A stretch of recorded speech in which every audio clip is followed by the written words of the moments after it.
September 27th, 1942. The ruins grow quieter, and that silence is dangerous.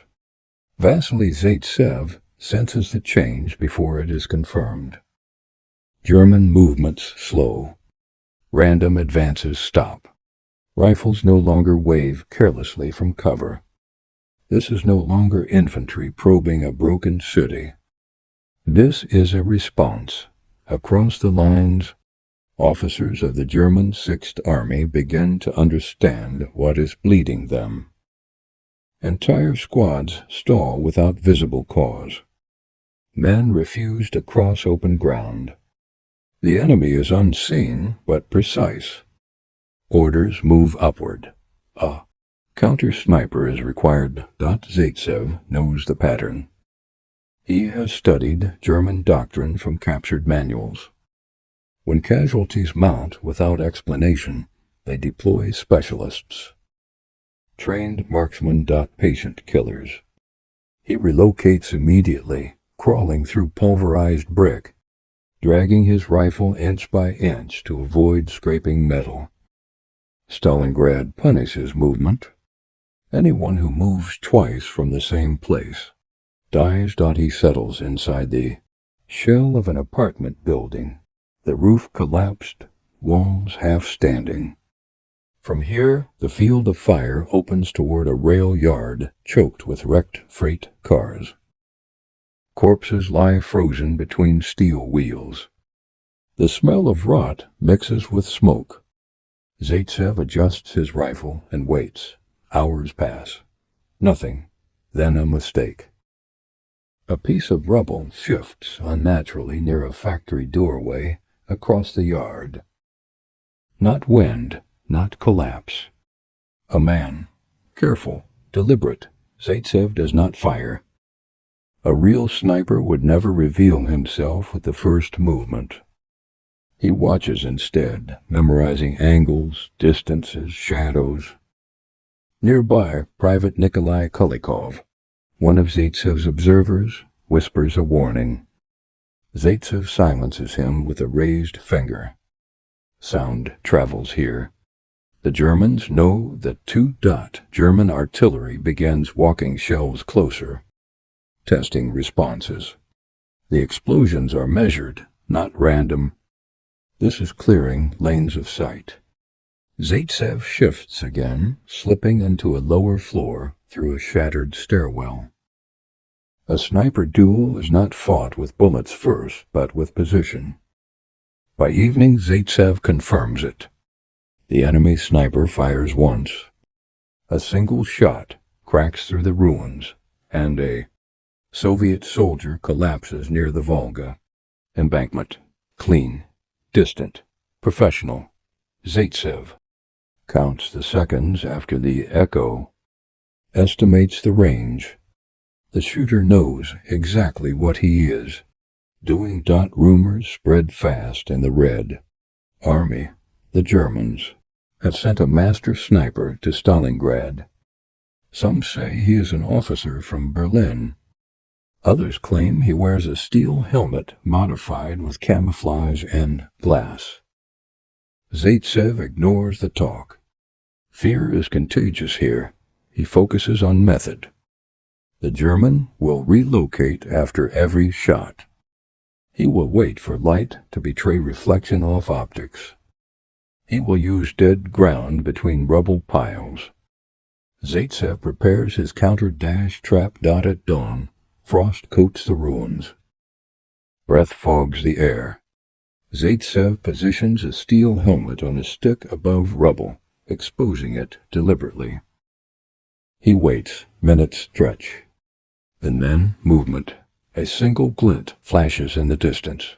Zaitsev tightens his grip. Whoever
September 28, 1942. The helmet explodes in a sharp crack of metal and dust. The German sniper has taken the bait, but not the position. Vasily Zaitsev remains still, his cheek pressed against cold concrete, eyes fixed on the direction of the shot. He does not look where the bullet came from. He looks where the shooter would move next. The German is disciplined. He fired once and vanished. No second shot. No wasted motion. Zaitsev exhales slowly through his nose. This confirms it. The enemy sniper is experienced, trained to fight another like himself. Zaitsev begins the waiting game. He knows that modern warfare rewards speed, but sniper warfare rewards time. The longer this duel lasts, the more pressure builds on the German. German command expects results. Soviet command expects Zaitsev to survive. Beside him, Private Kulikov lies rigid, barely breathing. The ruins are alive with sound, distant machine guns, collapsing masonry, men shouting orders, but inside the sniper's world, everything narrows to angles and light. Midday heat causes the air to shimmer. Zaitsev scans shadows along a collapsed factory roofline.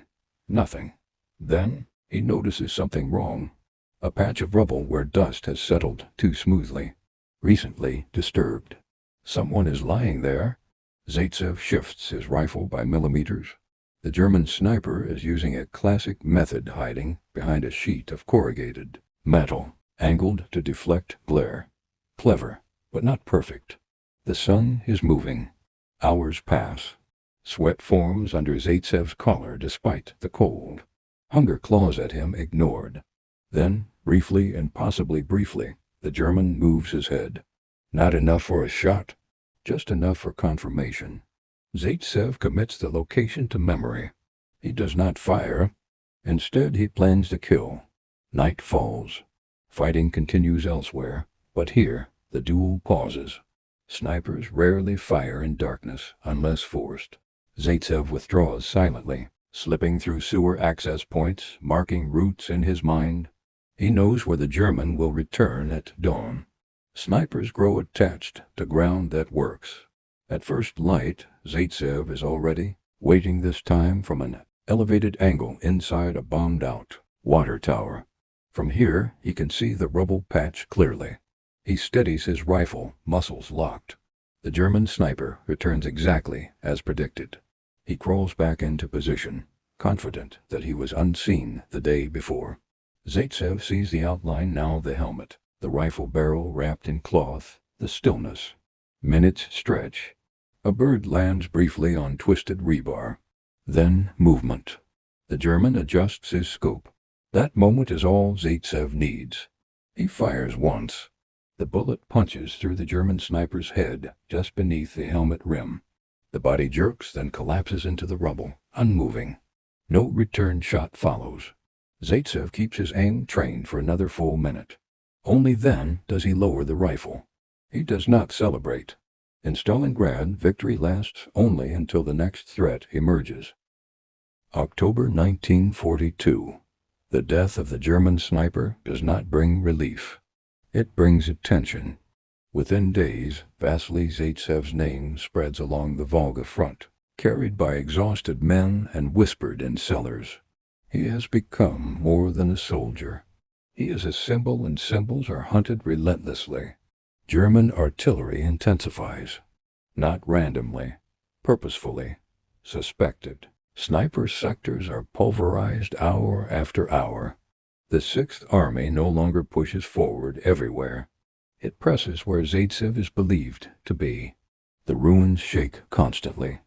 Buildings that sheltered men in the morning collapse by nightfall. Soviet command responds. Major Nikolai Batyuk, commander of the 284th Rifle Division, issues new orders. Zaitsev is to stop working alone. He is to teach. Snipers are weapons that multiply when shared. From ruined basements and factory floors, Zaitsev begins training men miners, clerks, farmers into hunters. He teaches them to disappear, to fire once, to move before the echo fades. to aim not for mass but for purpose officers, machine gunners, messengers. German assaults slow wherever trained snipers operate. Attacks begin strong and dissolve into confusion. Meanwhile, the Germans edge closer to the Volga. At the Red October factory, distances between enemies shrink to meters. Grenades are thrown room to room. Knives finish what rifles cannot. At night, the wounded cry until silence returns. Zaitsev operates near the factory complex now. He occupies a position overlooking a corridor of rubble leading toward the river. German storm troops gather there before each push. He observes patterns, timing. Commanders step forward before attacks. Runners follow.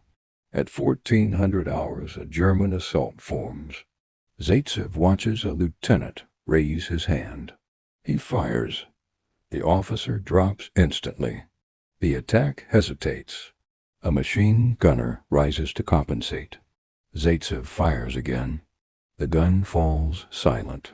Within minutes, the attack collapses without ever reaching Soviet lines. But every shot costs him. German counterfire smashes into his position. Concrete shatters inches from his head. Dust blinds him. He crawls away as grenades detonate behind him, escaping through a hole smashed into the floor. That night, Soviet forces execute another crossing under fire. Barges burn on the river. Men drown in heavy winter gear. Still, reinforcements arrive. The city refuses to die. Zaitsev rests briefly in a flooded basement. His hands shake, not from fear, but exhaustion. He cleans his rifle mechanically. This battle is grinding men down faster than bullets. Outside, German loudspeakers blare propaganda across the ruins, promising food, safety, surrender. No one answers. At dawn, Zaitsev returns to his post.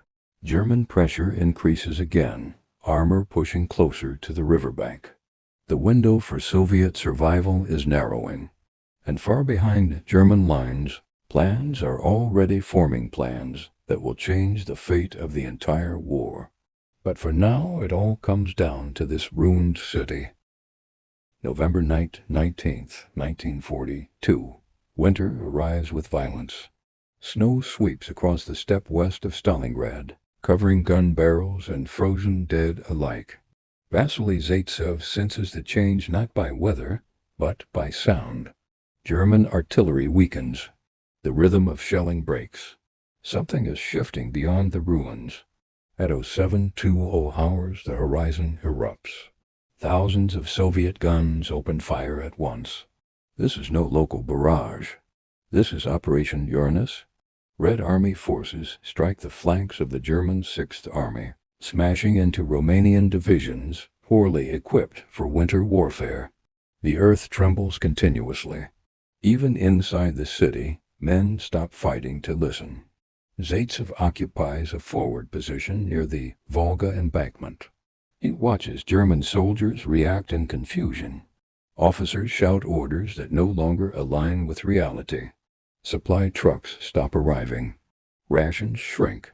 Ammunition is hoarded. For the first time, the Germans are not advancing. They are waiting. Days pass. Snow deepens. Temperatures fall below -20 degrees Celsius. German wounded freeze where they lie. Fuel shortages ground vehicles. The city that consumed Soviet divisions now begins consuming the invaders. Zaitsev's role changes again. He now targets for containment, not delay. German patrols attempt breakout probes toward the west. Each movement is measured, cautious. Each is met by Soviet fire. Zaitsev fires sparingly. One shot can turn a probe into a retreat. On November 23rd, Soviet forces link up near Kalik-on-Don. The encirclement closes. Nearly 300,000 Axis troops are trapped inside Stalingrad. German radio traffic turns frantic. Requests for permission to break out flood headquarters. Orders return cold and absolute. Hold the city. Air supply will sustain them. It will not. Zaitsev watches Luftwaffe transports struggle through flak and snowstorms. Many never land. Others deliver a fraction of what is needed. Hunger becomes as lethal as bullets. German soldiers burn furniture for warmth. Horses are slaughtered for meat. Inside the ruins, fighting continues, but it is different now. The Germans no longer seek victory. They seek survival. Their fire lacks aggression. Their movements betray fatigue. One afternoon, Zaitsev sights a group of German soldiers dragging a wounded comrade through snow-choked rubble. They are slow. He could fire. He does not. Ammunition is precious. Time is on their side now. Soviet morale rises cautiously. No celebrations. Only endurance. Everyone understands this city has not yet finished killing. Zaitsev checks his rifle and scans the ruins again. The trap has closed, but trapped animals are most dangerous when desperate. And Stalingrad still demands payment in blood. January 31st, 1943. Stalingrad is silent in a way it has never been before. No artillery rolls. No engines move. Only wind drifts snow through the skeletons of buildings. Vasily Zaitsev watches German positions through his scope and sees men who no longer posture like soldiers. They crouch, wrapped in rags, faces gray with hunger and frostbite. Inside the encirclement, Field Marshal Friedrich Paulus, promoted by Adolf Hitler only days earlier, faces the inevitable. The promotion is not honor. It is a message. No German field marshal has ever surrendered. Paulus understands what is expected of him. The southern pocket collapses first. White flags appear from cellars and trenches. Soviet infantry advances cautiously, weapons ready, expecting traps that never come. German soldiers stumble forward, hands raised, too weak to resist. Many collapse before reaching Soviet lines. Zaitsev does not fire. He watches history end. On February 2nd, the northern pocket falls. Radio transmissions cease. The Battle of Stalingrad is over. More than 90,000 German soldiers go into captivity. Tens of thousands lie dead beneath the snow. An army has been destroyed. Zaitsev moves through the ruins afterward, past shattered factories and frozen streets that once consumed entire divisions. He feels no triumph, only a numb exhaustion. He has survived what should have killed him dozens of times. His official tally exceeds 200 confirmed kills. Numbers mean nothing here. He pauses beside the Volga. The river flows as it always has, indifferent to the carnage. Barges move freely again. Supplies arrive unchallenged. The city still smolders, but it breathes. The strategic impact is immediate. For the first time, Nazi Germany has suffered a total annihilation of an entire field army. The myth of German invincibility shatters across Europe. Allies take hope. Axis partners falter. From this point on, the German war becomes one of retreat. Zaitsev returns briefly to training, duties before being wounded by mortar fire later in 1942. He survives again. After the war, he returns to civilian life, carrying memories that never fade. The city where he fought will later be renamed Volgograd, but the name Stalingrad will endure in history as a turning point written in blood. In the end, it was not one sniper, or one general, or one factory that broke Nazi Germany at Stalingrad. It was attrition, refusal, endurance beyond reason. Zaitsev looks once more across the ruins before leaving the front. He understands what Stalingrad truly was, not a victory, but a warning. From here on, the war moves only one direction, west.